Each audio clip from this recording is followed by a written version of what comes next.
In the name of Allah, the most gracious, the most merciful. Another lecture on understanding the Quran is being presented in relation to the introduction of the Holy Quran. The sequence is such that we are presenting the introduction of the Quran to you in the form of small questions and then their answers, so that in the light of these questions and answers, we can gain an understanding of the Holy Quran. After obtaining an introduction to the Quran, we can easily comprehend the series of understanding the Quran. So, let's take today's lecture question. Today's lecture question is, what was the third phase of the Prophet Muhammad's, peace be upon him, mission? And what was its outcome? In the two lectures prior to this, I discussed the first and second phases of the Prophet Muhammad's, peace be upon him, mission. However, in this lecture, we will talk about the third phase of his mission. This phase is characterized by a period where, after intense conflict between the Islamic movement and the old ignorance, the situation had escalated to armed confrontation. This was the period when the Islamic movement had moved from the land of Mecca to make Medina its home. Prior to this, a series of intense conflicts related to the mission had continued for nearly 13 years during the first two phases, in which the ignorant system, with all its might, sought to, God forbid, eliminate the Islamic movement, its members, and the leader, himself, the Prophet Muhammad, peace be upon him.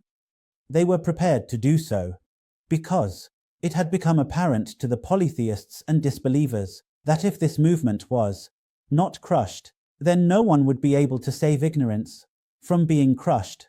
Plans were being considered to save the leadership of Arab ignorance and its system at all costs. The result of all these plans was that they saw no other way than to erase the Islamic movement and its proponents from existence.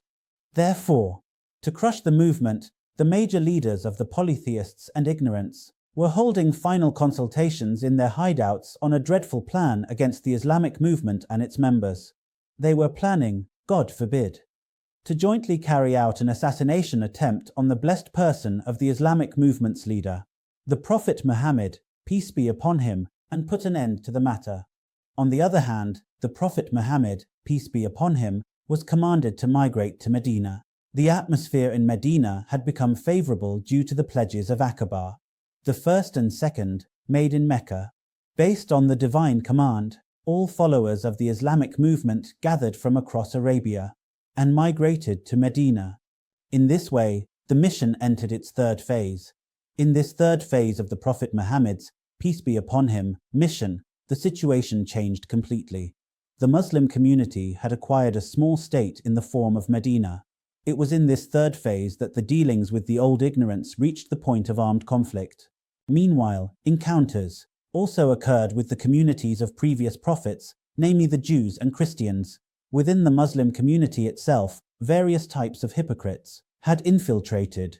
This created a rather peculiar situation for the Islamic movement. Dealing with these hypocrites was a unique challenge in itself. In Mecca, the mission of the Quraysh was solely to obliterate the existence of the Islamic movement.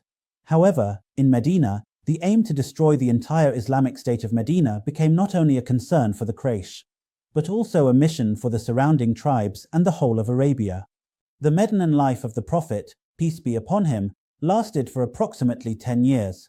During these 10 years, the entire Medina was under the shadow of a severe state of emergency. There was a constant threat of external attacks. In these 10 years, alongside minor skirmishes and confrontations, the Quraysh launched 3 major attacks, all of which ultimately resulted in failure and humiliation for the Quraysh. In addition, various tribes would occasionally rise from one side or another to attack Medina, which kept the atmosphere of Medina in a constant state of war. The Prophet, peace be upon him, arranged for night guards. You could say that Medina had taken on the form of a military camp. The internal conspiracies of the Jews and hypocrites presented several internal challenges, including plots of war, plans to tear apart the Islamic society and pit various elements against the state of Medina, attempts to undermine the leadership of the Prophet, peace be upon him, God forbid, and conspiracies to assassinate this great personality, may God protect us. were the challenges that had turned Medina into an undeclared state of emergency. In this state of struggle, the third phase of the Prophet's, peace be upon him, mission continued for nearly 10 years, and it was through this decade-long struggle that the movement eventually reached the pinnacle of success, that the entire Arab world came under its influence, and then the doors of global invitation and reform opened before it. In this way, there were various stages in the third phase of the invitation, and in each stage, the nature of intellectual thought and needs to elevate the Islamic movement differed from the initial needs. However, according to these needs, the revelation of the Quran from Allah continued.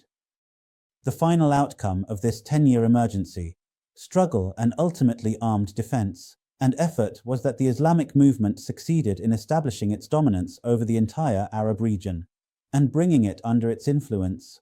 In this way, the third phase of the Prophet Muhammad's, peace be upon him, invitation was completed, resulting in the entire Arab world coming under his influence. This concludes today's lecture discussion, in which we completed our conversation regarding the third phase of the Prophet Muhammad's, peace be upon him, invitation and its outcome. Alhamdulillah, today's lecture is complete. In the next lecture, we will further discuss the introduction to the Quran. I invite you from this platform to come towards understanding the Holy Quran. This word of Allah has been revealed in accordance with human nature, and this book is very easy. To understand the Holy Quran, we have started an excellent series on Quran comprehension.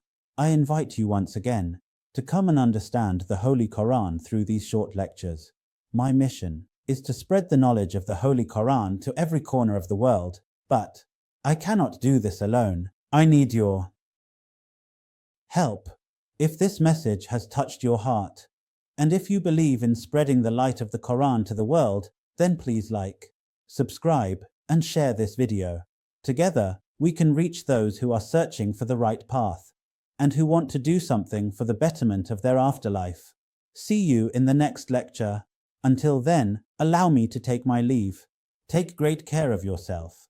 May Allah be your protector. Peace and blessings be upon you.